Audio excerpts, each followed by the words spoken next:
आपण पाहताय महाधुरळा.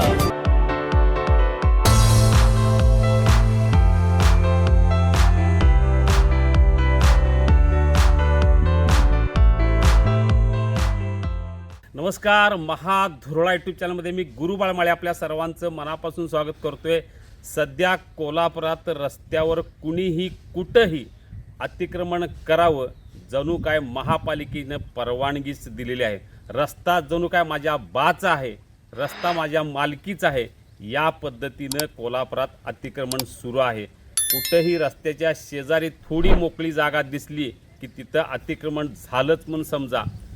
एखाद्या गरिबानं पोटासाठी केलं म्हणून काय झालं असं म्हणायचं आणि प्रत्येक ठिकाणी कुणी ना कुणी सुपारी घ्यायची आणि अतिक्रमण वाढवायचं. एकीकडं प्रशासनाची डोळेझाक, काही लोकप्रतिनिधींचा आशीर्वाद, यामुळं कोल्हापूर शहरात सध्या अतिक्रमण हे वाढत आहे.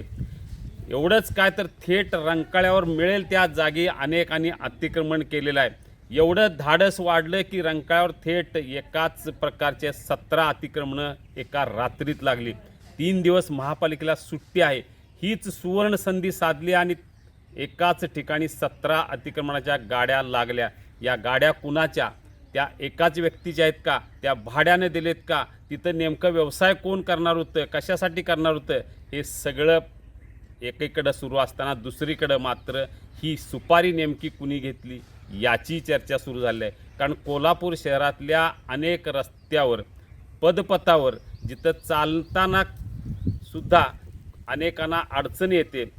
पदपथ खरं तर चालण्यासाठी आहे, पण प्रत्येक पदपथावर आता अतिक्रमणाच्या गाड्या लागल्यात. काहींच्या गाड्या दुरुस्त होतात, काहींच्या गाड्यांची विक्री होते, काही वाटेल ते सुरू आहे कोल्हापुरात सध्या. त्यामुळे कोल्हापूर महापालिकेत आता नगरसेवक आलेत, महापौर झाले, उपमहापौर झाले.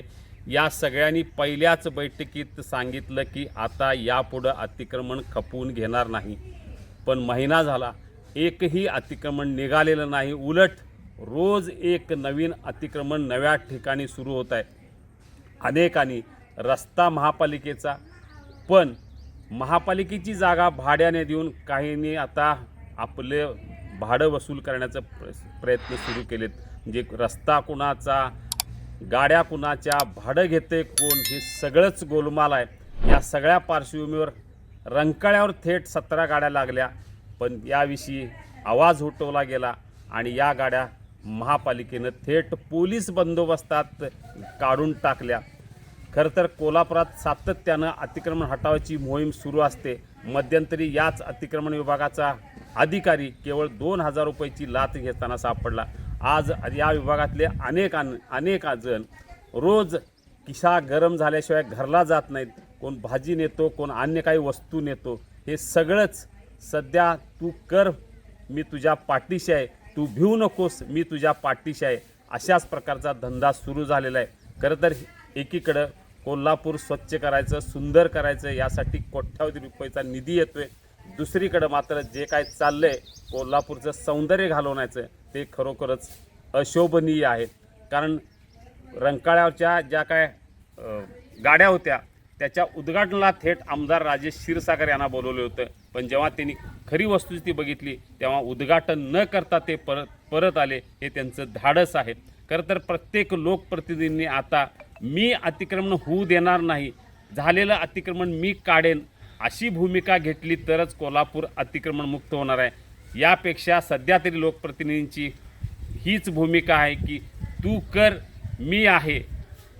ही भूमिका जोपर्यंत लोकप्रतिनिधींची बदलत नाही, प्रशासकीय अधिकाऱ्यांची बदलत नाही, तोपर्यंत कोल्हापुरातलं अतिक्रमण हटणार नाही, हे नक्की आहे.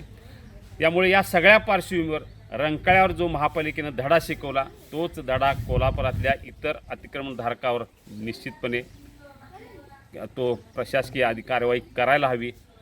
व्यवसाय करायला, उद्योग करायला कुणाची अडचण नाही, पण रीतसर करायला काय अडचण आहे? मिळेल त्या जागेवर इतरांची अडचण करून तुम्ही व्यवसाय करणार, हे खरं तर कोल्हापूरकरांनी आता खपवून घेऊ नये असं मनापासून वाटते. या सगळ्या पार्श्वभूमीवर आपल्याला नेमकं काय वाटतंय कोल्हापूरच्या या अतिक्रमणाबाबत, निश्चितपणे कमेंट करा. धन्यवाद.